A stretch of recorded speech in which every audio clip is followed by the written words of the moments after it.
Welcome once again to Canon, Andrew White. Andrew, we're going to talk about prophecy.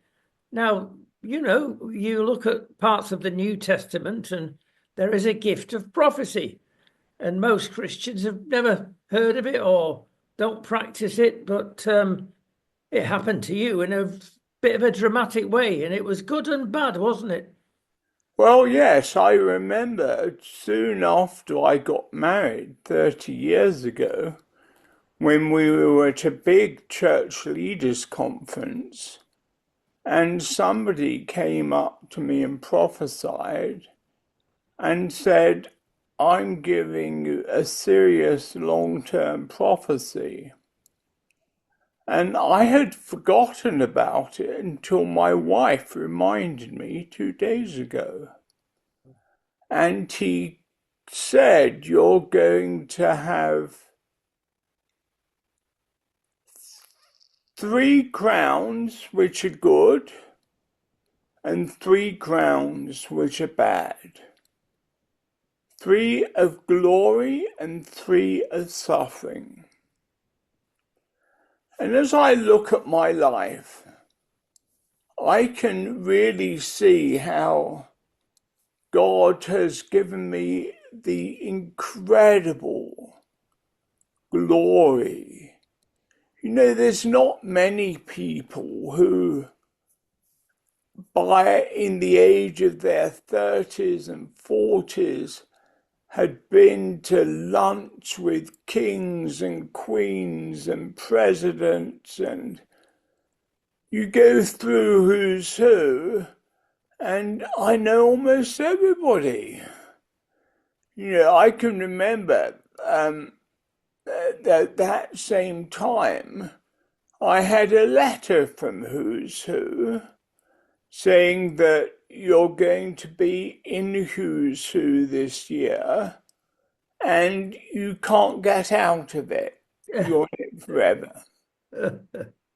You're in it basically until you die, and then you go in Who Was Who. But it's amazing how me from a very humble background, and I've said this before, I didn't come from a very distinguished or wealthy background.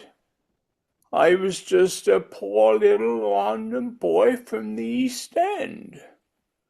People won't believe it now when I tell them that I'm actually a Cockney, which describes those people who speak with a very working class accent and are seen as some of the lowest people in society. And yet from that very humble origin, it really set the foundation of my life. And one of the major things in my life has been my connection with the Jewish world. And that really started because being an East End boy in those days, we still had the residual of the Jewish community. And I can remember that one of the first things I did when I had a policeman's uniform as a little boy, I used to go and guard the cemetery which was at the end of our road, which was a London Jewish cemetery. And even then, it used to be attacked by anti-Semites, and they'd come and paint swastikas. And I went there to guard it and try and show that, no, this wasn't right. And my father taught me from a very young age the importance of loving the Jewish community. And I never lost that. I can remember, what little boy has a record the first book that I kept was all the numbers on the arms of the Holocaust survivors who came to stay with us. Our parents would literally put them up in our spare bedrooms. And so I had this list of all of these different numbers. And yet it was that which really gave me the foundation of my life and the glorious foundation of my life. I can think of the incredible things that I have achieved in my life. And the fact is that so many of them have come from my love for the Jewish people, my love for Israel.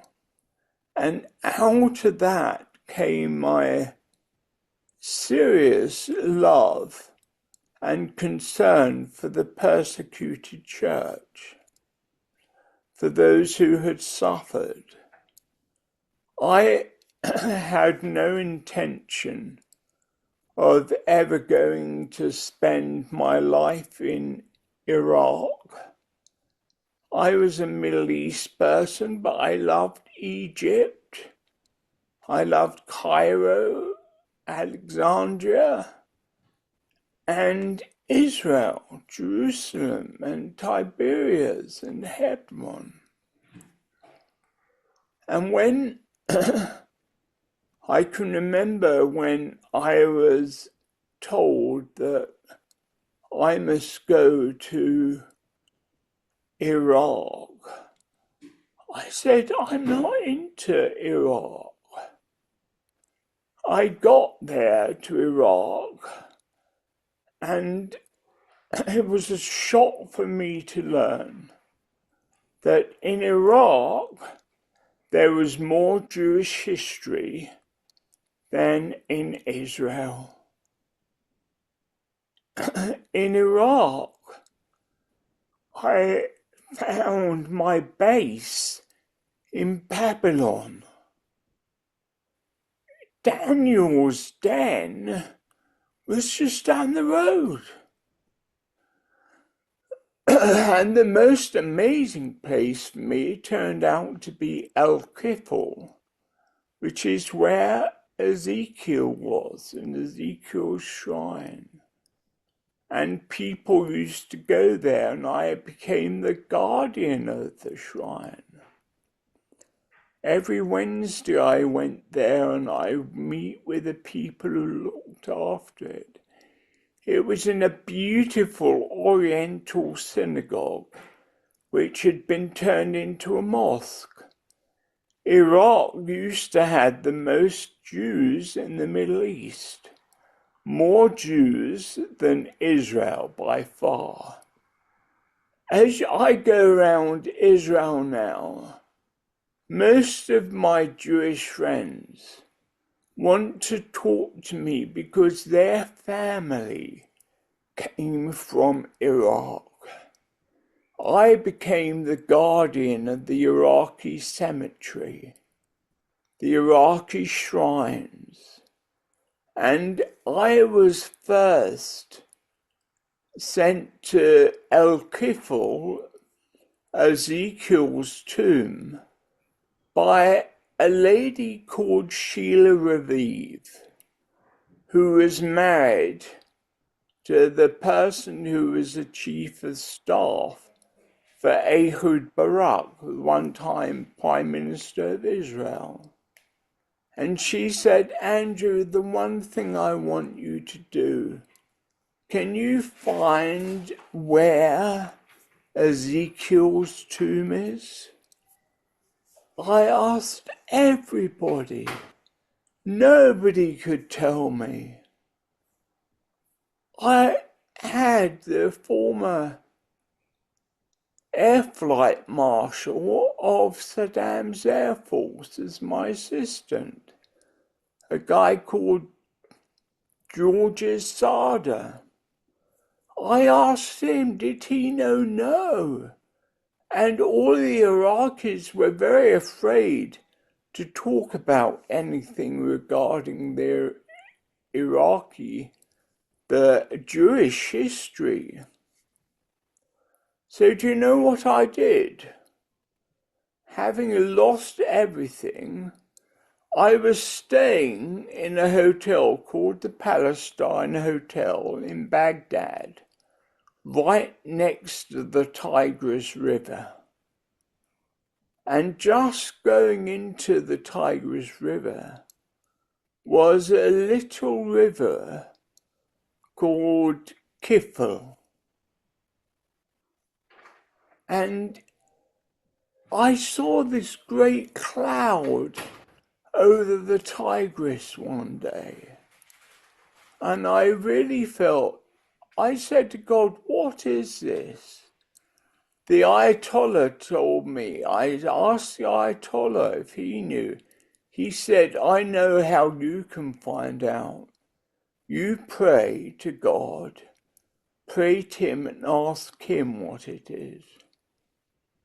So I prayed to God and I said, Lord, what is this great cloud of glory?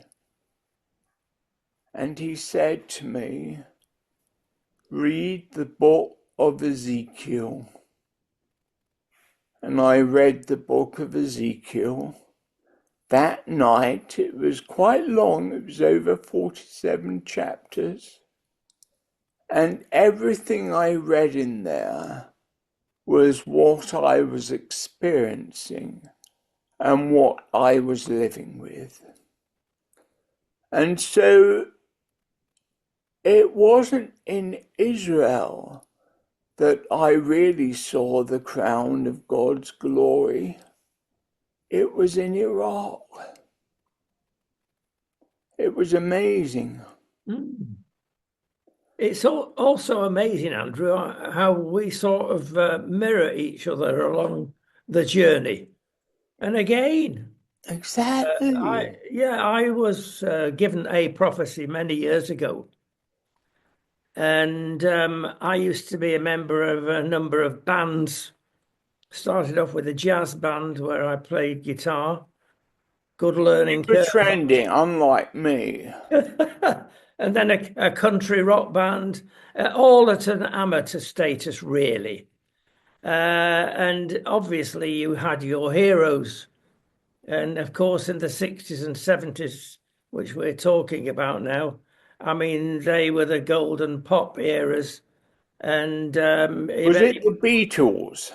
well, that time, and yes, and others, of course, both sides of the pond.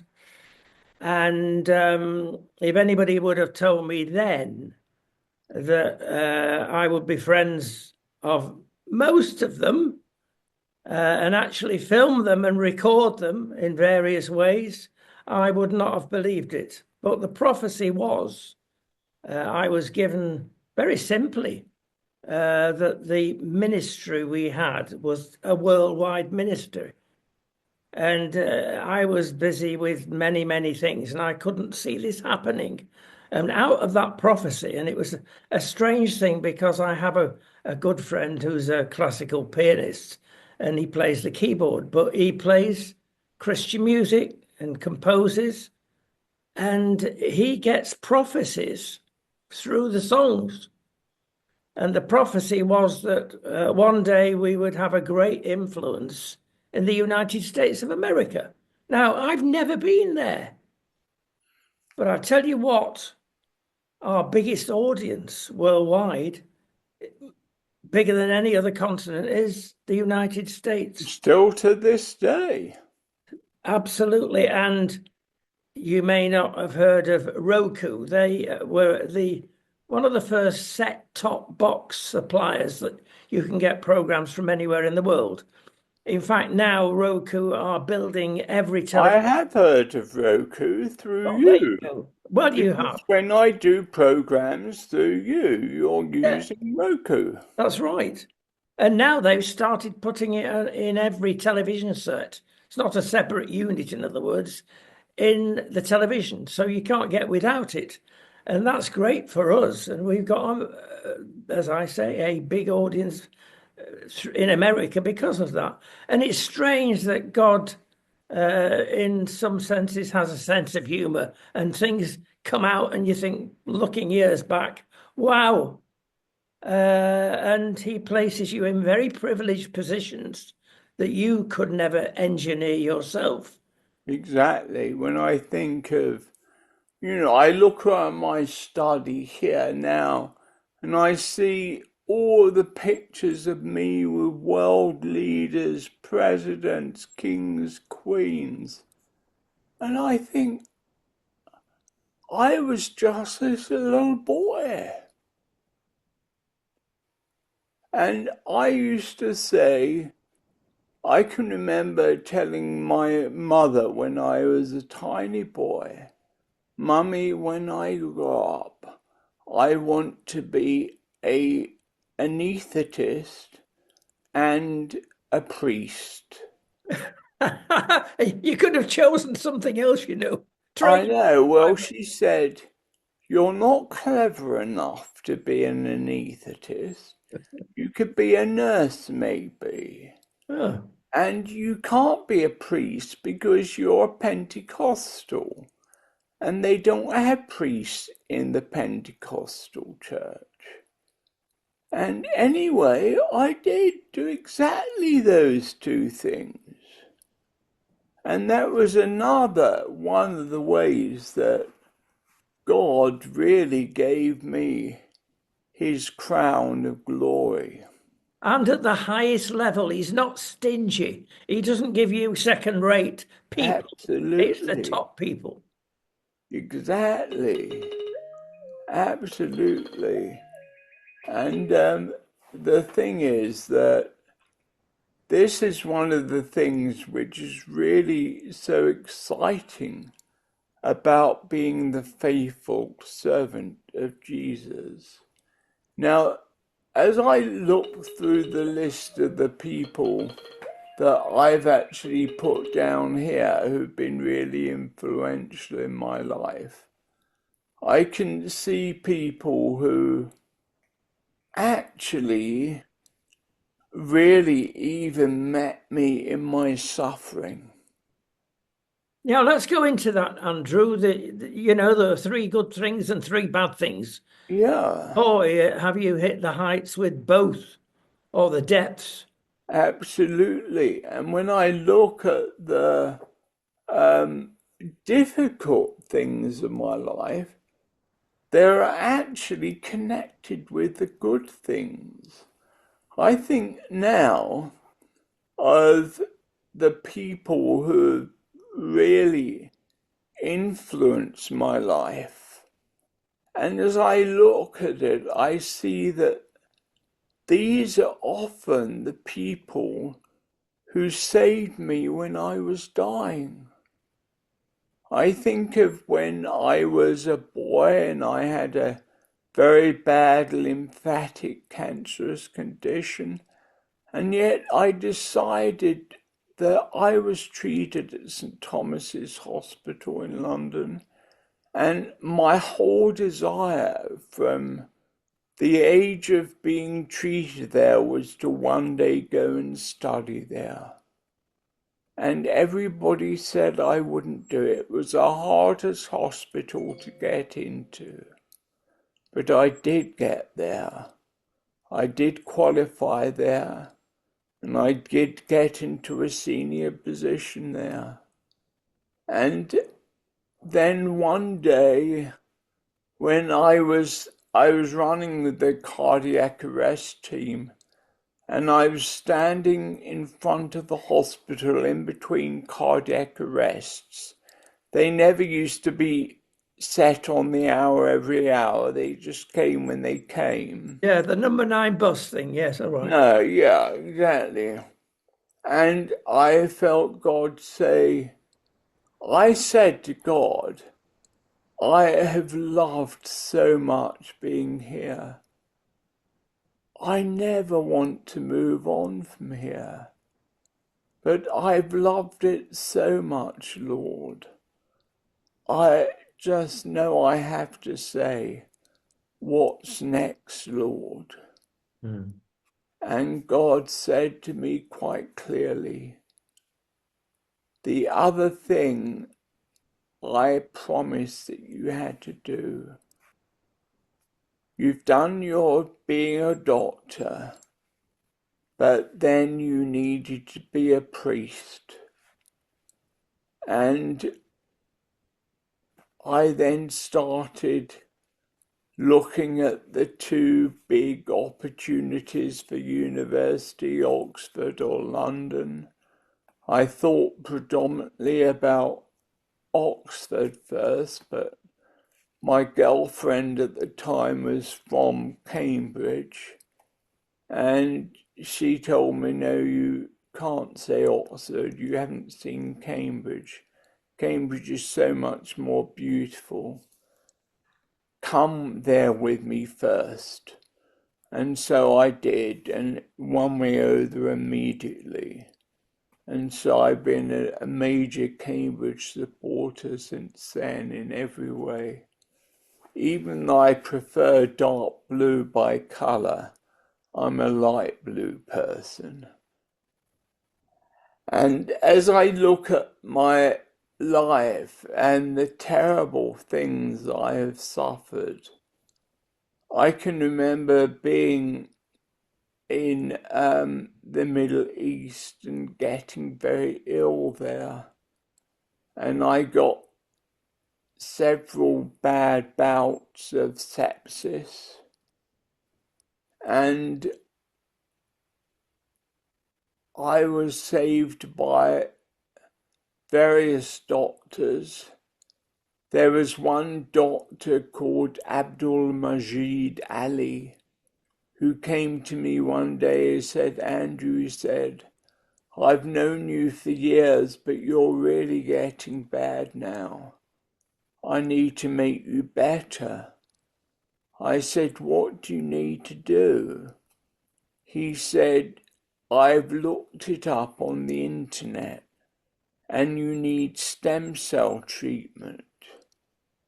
I said, have you ever done this before?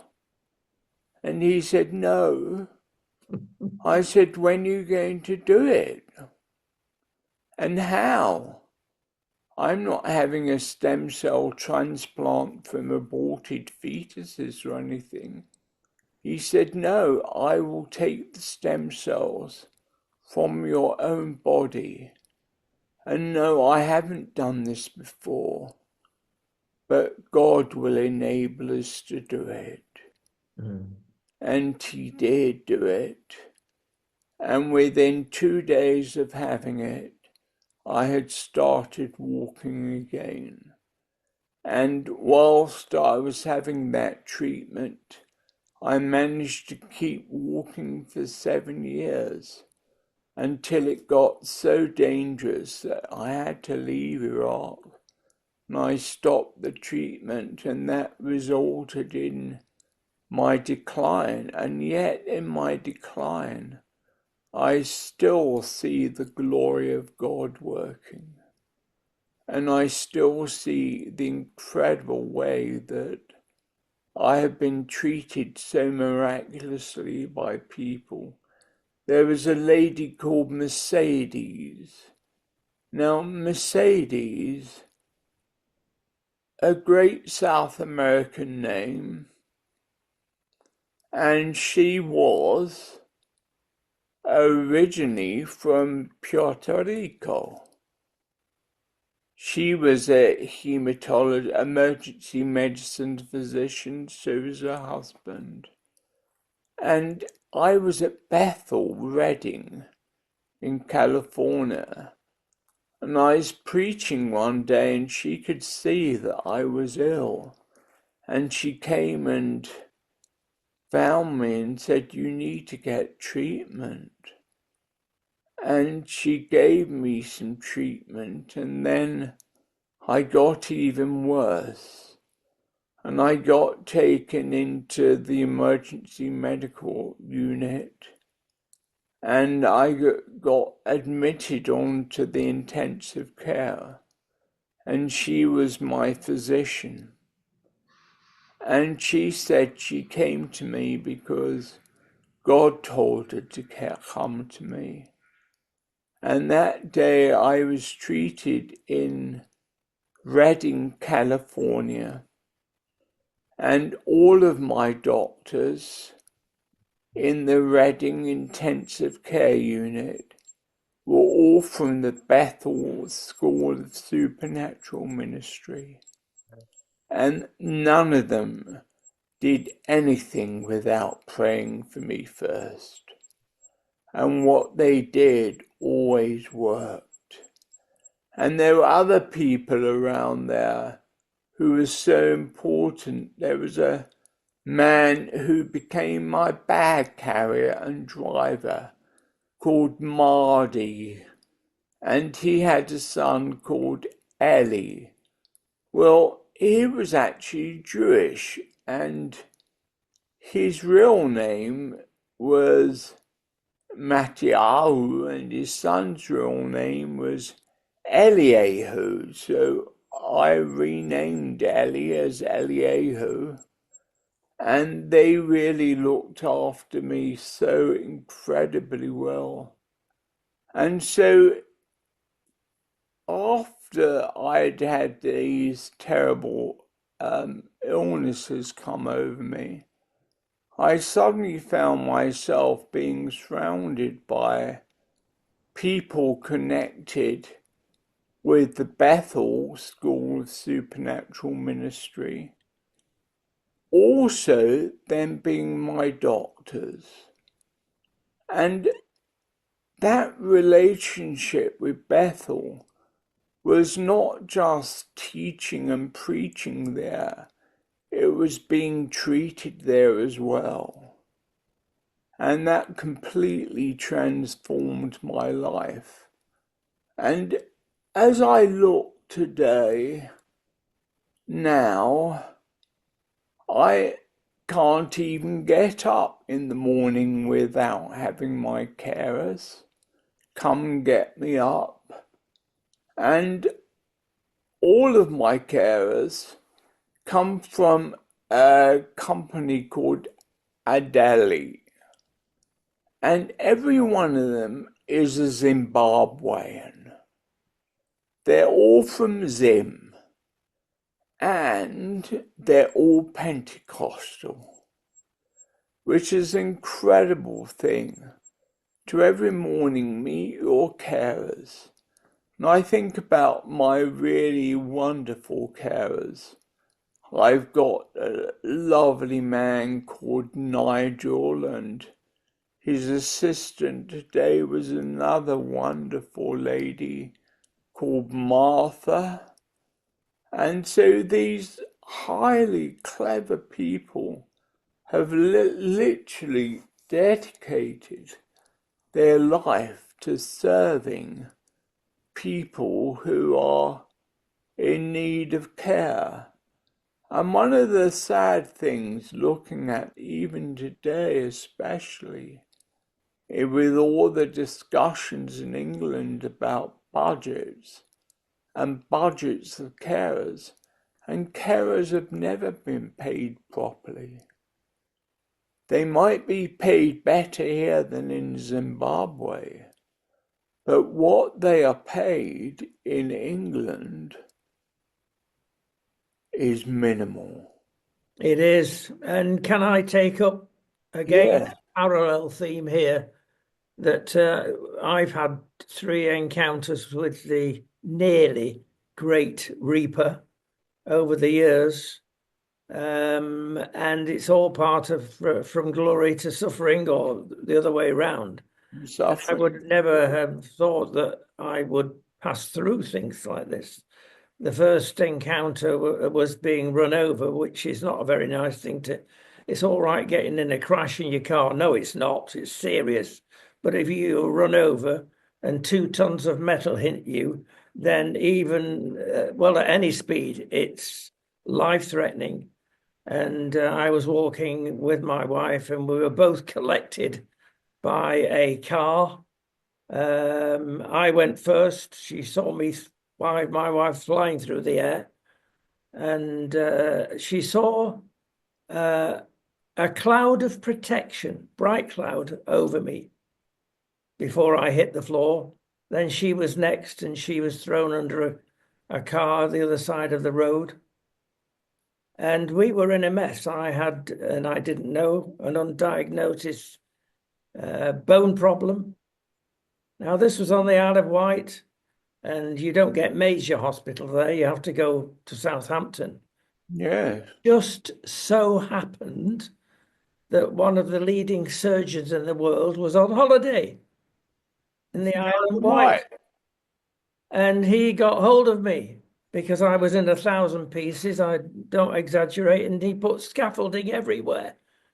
And I had obviously lots of photographs taken of the X-ray type during recovery. And without exception, the radiologist just, wow, who's done this? I've never seen anything like it before. And that's God protection and provision. And the next close encounter was when I got a very quick cancer while I was in Portugal.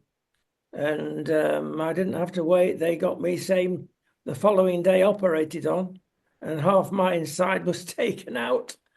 But God provided special treatment, especially in the recovery. And both you and I know who treated us. It was a doctor eventually in Spain.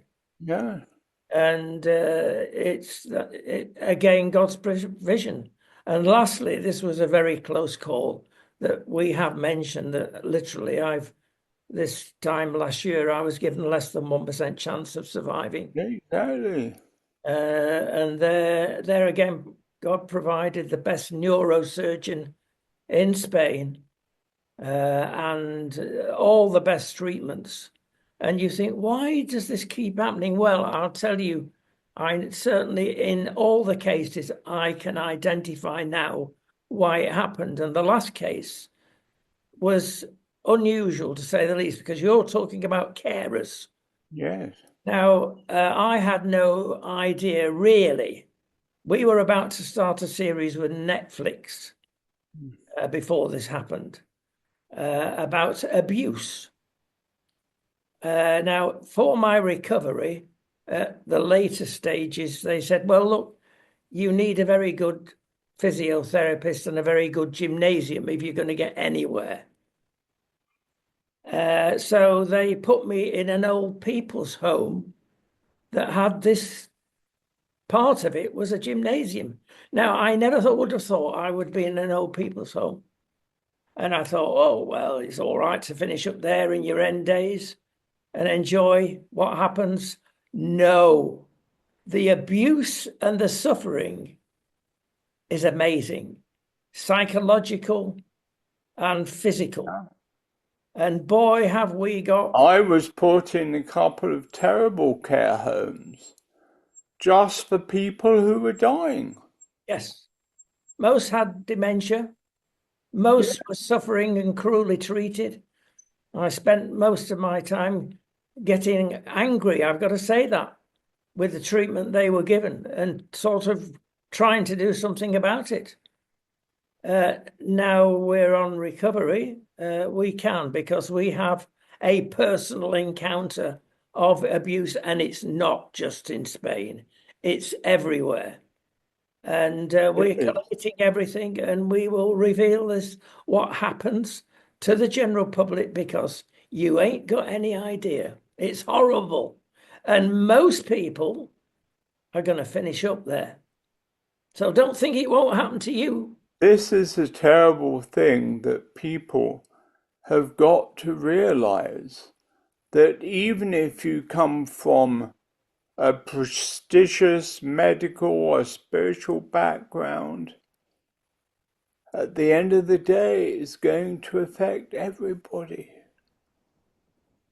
And one of the things which really keeps me going is the relationships that I've created.